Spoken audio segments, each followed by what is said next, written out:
السلام عليكم. ومن ان بي مول في سوق الجمعة، تبارك الرحمن على الخامات اللي عندهم، وحتى اسعارهم ربي يبارك، وزيدوا عليه هيك تخفيض 50%. يعني ريتوا التيشيرتات هذه بالجودة الفظيعة هذه سعرهم حيبدأ في 30 دينار تقريبا، وبعد التخفيض الفظيع اللي مدايرينه أنا بروحي حنولي وحناخد حاجات. عندهم التيشيرتات والسواري والشرطات والسراويل وحتى البيجامات، ومعاهم الكنادر كلها بأسعار هالبقنينة. وقد ما تشوفوا وتقارنوا تقولوا مستحيل الجمال هذا كله يكون كوبي، بالذات الماركات اللي زي تومي وبولو وحتى القس راهو خامة تبارك الرحمن. حنحط لكم صفحتهم على الفيسبوك في التعليقات، وبالنسبة لمكانهم سوق الجمعة بعد الاتش تي، خلوها على يمينكم ويجيكم قبل كوبري سوق الجمعة. بالنسبة لي وللناس اللي نعرفهم مكاننا المفضل ان احنا نمشوا له، لان بدل ما نشروا الحاجة ب 300 و400 للصغار نلقوها غادي ب 55، ومع التخفيضات حتكون بأقل من 30 دينار، ونفس الخامة ونفس الجودة، وصعب ان نفرقوا بيناتهم. انا انصحكم تمشوا له قبل ما تتم التخفيضات، ونبيكم تدعوا لي بس،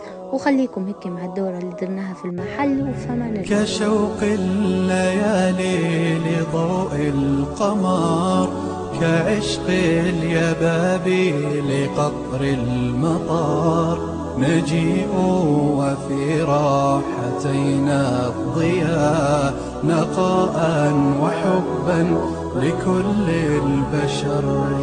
كشوق الليالي لضوء القمر، كعشق اليبابي لقطر المطار، نجيء وفي